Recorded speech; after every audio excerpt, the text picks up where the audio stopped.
Hey everyone, this is Austin Schur here with We Write About Music, and today we're lucky enough to have on Jake Webb from Methyl Ethel. He is gearing up to release what's shaping up to be another spectacular album called Are You Haunted? It's releasing on February 18th, and I'm super excited to talk to him. Jake, I want to thank you so much for coming on today. What's up? How are you? Hey, thanks for having me. Yeah, man. Thanks for coming on. This is a true honor, as I was saying. Huge fan of your music, and so this has been a long time coming. I'm glad that we could finally make this work. Yeah, fantastic. Yeah, man. So let's just hop right into it. First thing I want to know is there an overarching theme or message for Are You Haunted? It seems like there's sort of a general direction based on the singles, but I'd kind of like to hear it from you on what it's all about.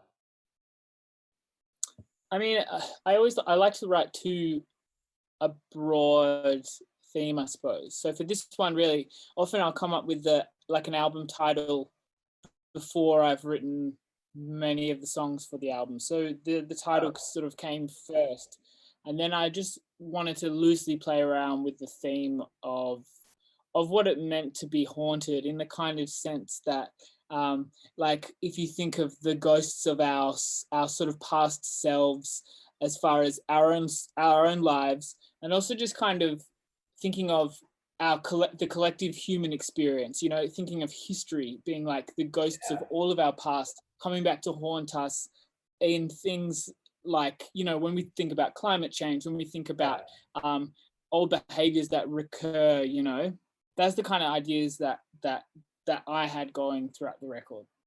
Oh man, I love that. It kind of seems like that in the newest single. Something that I wanted to talk about more specifically was Proof with Stella Donnelly. I'm a huge fan of her work personally, so it was really cool to see that you guys collaborated on something.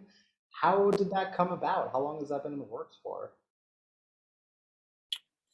Well, so I've known Stella for quite a while, and Stella played in uh, in my band for in Methyl Ethel on a tour before. She came and played some guitar and keys, Cool. and we had a great time. Um, and yeah, I don't know. I think I couldn't say there's any that there was anything in the work had been in the works for a long time, but Yeah. really when when I kind of I knew the song really needed that call and response sort of dual kind of Yeah. conversational thing going on, and Stella just seemed like such an obvious choice, and she was the first person I asked to kind of do it. And yeah, we're both so happy with how it all turned out. And um, it's yeah, I just like I love working with her. She's so great, and you know Totally. we've been doing bits and pieces together, and I get just as much out of it as I hope that she gets out of working with me. And yeah, it's been great. Yeah, I mean, you could feel the love and the passion come through on the song. So I feel like if you were to have anyone on the song, it really did end up working nicely. So congrats on that. I also want to talk about touring a little bit. Obviously, touring for any artist has been extremely difficult, but thankfully you've got some dates coming up. So I'm sure you must be excited about that. And if you have any US dates, we'd love to have you out here because it's been a little bit, obviously. Yeah, I would love to come Yeah. to head over to the States to play some shows. Especially we sort of changed up the band quite a bit, and Mhm. we've got a brand new sort of whole show ready to go. But I Nice. think we'll just be patient. You know, I think we'll get out there at some stage. But Totally. when it's safe to do so, when the right time is, we'll be there. And hopefully, I feel like I feel like people will be patient, Yeah, and when the time's right, it will really be good fun. So I I think it'll agree. be worth it. Now that's all we really have is patience at this point. We're all just, got our money waiting to spend on concert tickets. So it's just a Yeah. matter of waiting at this point. I want to get a glimpse of how you go about creating a set list these days. Like every album you put out, it seems like you can't take a song off, or your set lists just keep getting longer in some way. Like, how do you decide what gets cut, what gets added? Is it, do you have a process or? Well, who was I think who is it? I think it's The Cure who play like a 3-hour long Yeah, set. they don't go shorter And shows. They just keep going. yeah, and it's like you look at that set list, and you really just you couldn't really cut a song out of that. And I'm not to Right. say that we're not even close to No, that, but totally fine. I sort of writing a set list is really fun to do. For one tour we had three set lists that we would choose from depending on how we felt the night was. You know, there was one that was Yeah. just a more mellow, sad, and you know, we kind of worked through them a bit. But for this, we've got a show coming up. Hopefully, it looks like you never know. I've had Exactly. the same show postponed 4 times. We were actually in the venue setting up, and Oh, then a lockdown happened on us, and we had to pack up and go home. yeah. But so hopefully it works. But yeah, for this show, I think good. I'm really keen to play this whole. We've actually a couple of weeks ago the band got together and we learned the whole new record from start to finish. So I think we might end up playing hopefully the whole record, and then maybe playing some other songs at the end, because Sure. there's something really special for me about realizing the record with a band, because obviously I'm just here doing it myself, and it Sure. sort of takes on this new special life. But Yeah. that's where I'm at. You know, play the whole record and then throw in a few extras at the end. Perhaps. Totally. No. I fully agree, and I think what's so nice about your music as a whole is that you make these cohesive albums that are meant to be listened to from start to finish. And so many of the songs can be pulled off and put on playlists, but there's so much thought that goes into the track listing to where, like, in a live environment, it has to translate so much better. So yeah, if I can find any way to sneak into Australia at this point, I'm going to try to get to a show, but I don't think it's going to happen. So Yeah, I mean, luckily we've started, I guess, filming a lot of the stuff that we've been doing, because nice. really we've actually, this band has played in front of cameras. But we have never played in front of an audience actually, but we've filmed ourselves multiple times, which is really funny. We've kind of become film stars in a way. That's cool. We got used to and it's a weird experience, but it's totally something that I think going forward is sort of probably becomes more and more important. And it is nice to be able to share stuff with those who are interested. So Yeah. I'm happy about that. I mean, that's the only way we've been connected these days. It's like, as much as we want to go to shows every day, all you've got is those cameras, so now you're a little bit more comfortable in front of them, I suppose. I don't know. Well, also because complicated. I edited the last video that we did, and I Oh, haven't did you? edited done.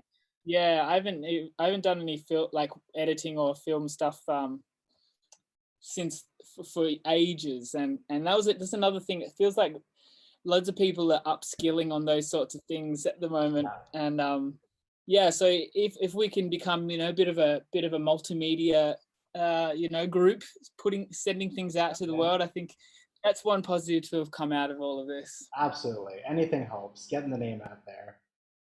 So I want to talk about production because it's one of the main reasons that I continue to come back to your music.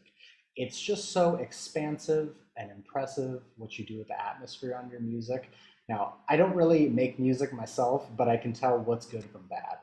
And it's only gotten better throughout the years. Like, Everything Is Forgotten is what is one of my favorite albums of all time. It's just like I never heard anything like it. There's some songs out there that like send shivers down your spine. It's just amazing. Uh, how do you even begin to approach these sounds? Like, I can see you've got all your stuff in front of you. I don't know if that's related, but like, Yeah, how, I mean, it is. I figured you're in your home studio, but like, how do you do it? Well, I think, like, you know, it's fun for starters. Yeah. I find it very fun to find new ways to do things. Sure. Because sometimes and as well, secondly, if I can play something, let's say, like, writing songs on a guitar was always so much fun when I didn't know what I was doing. So it's kind of like finding ways to trick myself into kind of learning something at the same time, you know. And so it's kind of, I like to grab little bits of everything and sort of transform them and kind of make them play themselves, so that you're sort of trying to allow I'm sort of like the conductor here, you know, and I get everything going and then it plays itself, and then I just sort of, I see it manifest itself in front of me rather than having like a direct way of trying to find something, because otherwise I just get too bored. It's it's like the first idea might be the best idea, but it's more fun to kind of see how far you can kind of take it. And the learning curve for me has been that I can take it, you can take it way too far sometimes. So it's trying to strike that balance. Yeah, I don't think you have, but I also don't know what is not out there. You know what I mean? Like there could be demos that are just sitting there that are like, oh, maybe, you know, years down the line. But that's a fantastic answer. I don't even have a follow up because I just don't even know what to say. It's just straight up impressive for anyone that hasn't listened. And your sound as a whole is so unique. Like I can't really think of other bands or anything that's similar. So like, who are your inspirations? Like, who did you grow up listening to even try to form what you're making today? I mean, I like groups that are always changing, you know. Sure. So for example, I mean, I listen to, and I'm influenced by, and I love to listen to and grew up with pretty much the same music that everybody else did. I went Sure, through sure. like a very big phase when I started making music for Methyl Ethel. I went through a big phase of going on blogs and finding really esoteric music Sure, that sure. I was interested in, you know, like um, futurist kind of sculptural music, and like weird. There's this record called LA Mantra, which I think it's this compilation of all these sound artists and people like I think there was that band Medicine, the guy from that band Medicine, and loads of people like that, kind Sure, of sure. sort of like post Karl Heinz Stockhouse and sort of stuff. But really, then these, you know, like people like Bowie. I really love David Bowie, like Yeah. Brian Eno, all those people. I love lots of lots of like the indie bands from the 2010s and things like that. Anyone who's doing something that's just sounds interesting. But when I make music, when I start making music, I stop listening to music. That's one thing Really. that I have always done. It's just like shut the gates. I don't want to be directly influenced by any of it. It's in there, you know. It's all in Sure. there, but I'm not on Spotify, you know, like plucking out bits and pieces of other people's music to go, oh, I want that idea for this. Like I'm not Frankensteining it in that way. I'm Right. just trying to kind of make it come as much from me as possible. I Just hear that because I answer a feel lot. like I would end up ripping people off, you know. It's like Totally. way more than I'll let my subconscious rip people off, you know. I'm There you okay go. with that. There you go. No, no, no. Seriously, that's not the first time I've heard that answer where it's like the moment the recording starts, or like I'm gonna start doing something else, just shut it completely out because Yeah. I think there's maybe part of you that would feel bad if you re-listen to your music and it's like, oh, this is a direct rip off of something I was listening to last week. You got to Yeah. start all And over. It's a mess. I don't like I don't blame people for who do that, for example, or who decide to appropriate things, or I have no problem with that whatsoever. Sure, I think sure. it's totally a way to go, and I know that you can't really be. It's sort of foolish to try to be a super like perfectly original, you know. But yeah, it works for me, it's sort of, I guess you just sort of have to stick to some sort of rules. Yeah, totally understand. So, I Yeah. mean, in that same vein, once you start recording, is there something specifically that you look forward to the most? Like from like the thinking about making a song all the way to like thing I'm done? Like that one thing that really just kind of brightens your day. It's a feeling, and it really, I hate talking about any sort of process and describing it like it's a sort of William Blake kind of Sure. inspiration Yeah. from above, you know. But there is a part of it that is just no, that feeling that there is something special in something and following that.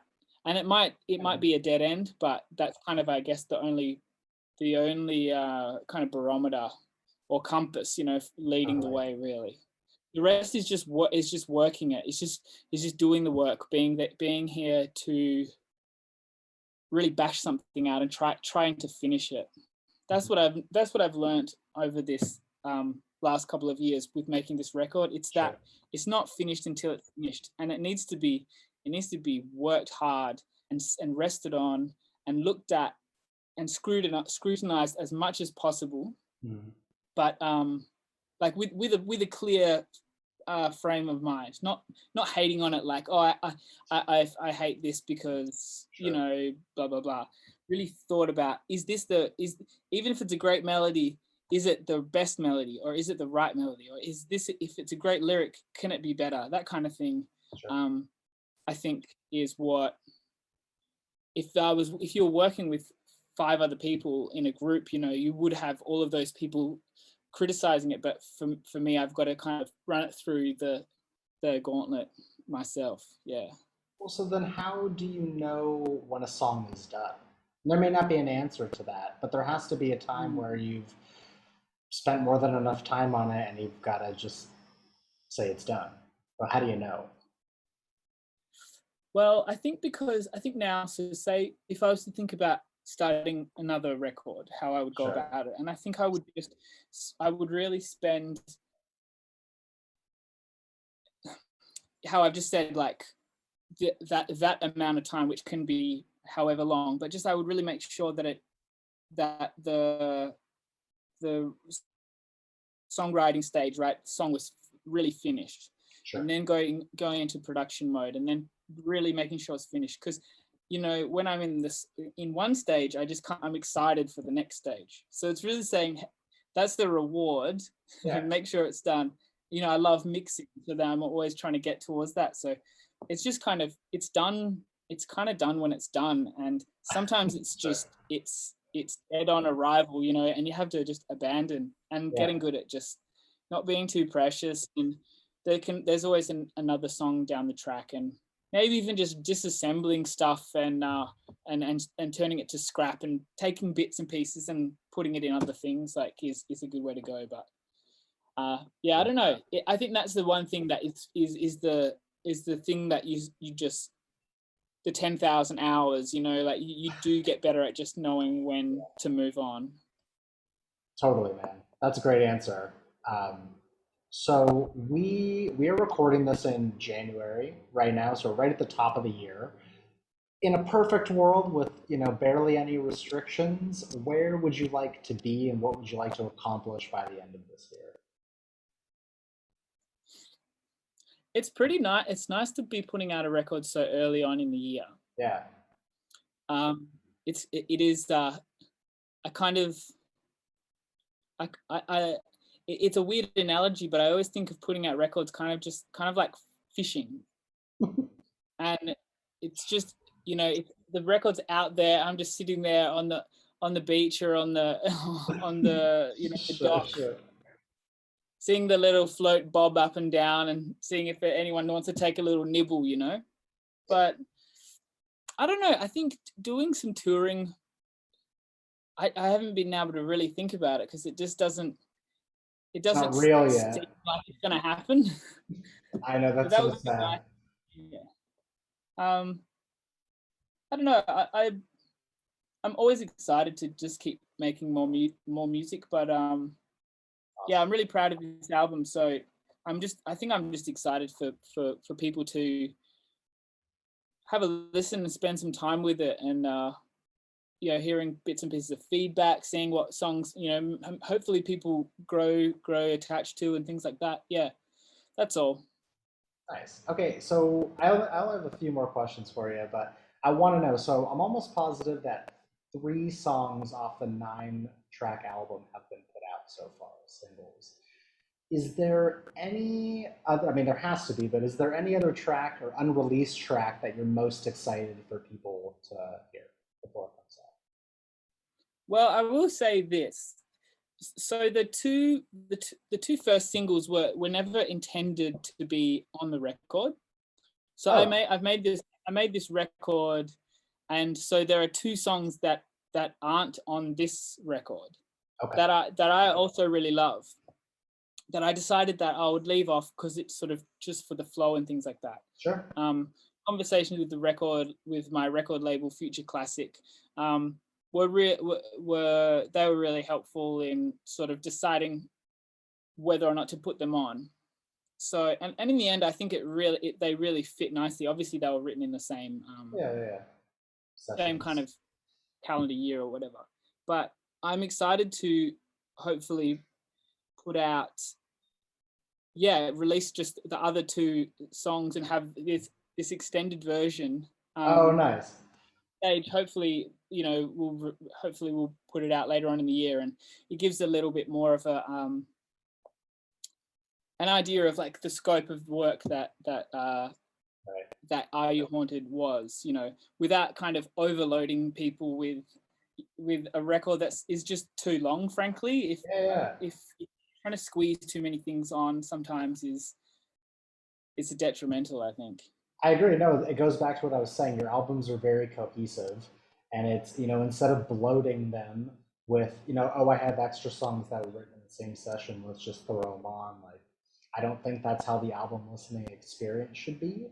So if you need to take them off, and then release an extended version, and make the fans happy Yeah, at the end of the year or something like that. I mean, even from a marketing standpoint, putting out extra deluxe versions is kind of the way to go anyway. So, I guess so. you Yeah. know, You like, if you're into a group or something, you always, I don't know, I love all that kind of stuff, you know, hearing same extra all the time. pieces. So, Yeah. but one of the songs is I like to think is my kind of James Bond movie song.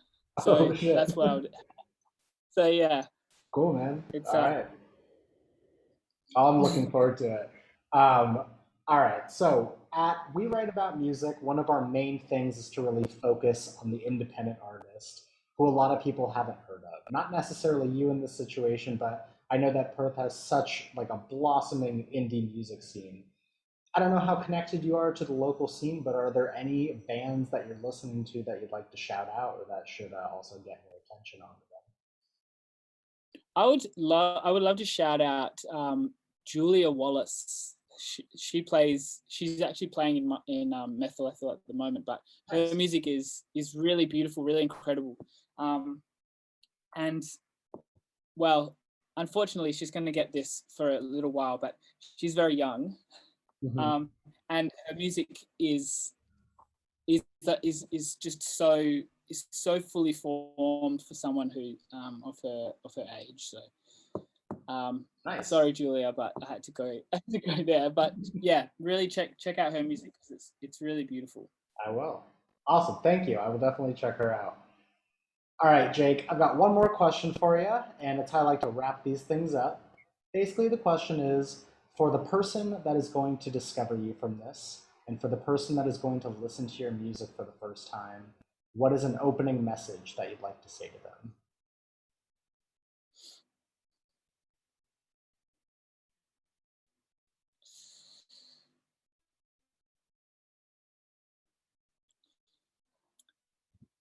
I would just say,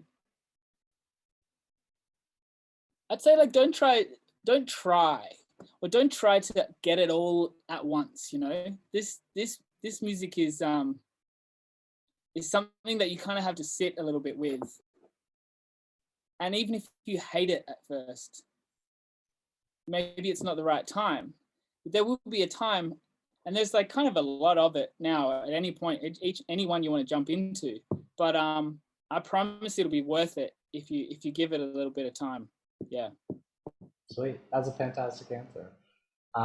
Jake, I want to sincerely thank you so much again for your time. This has been a total honor getting to speak with you.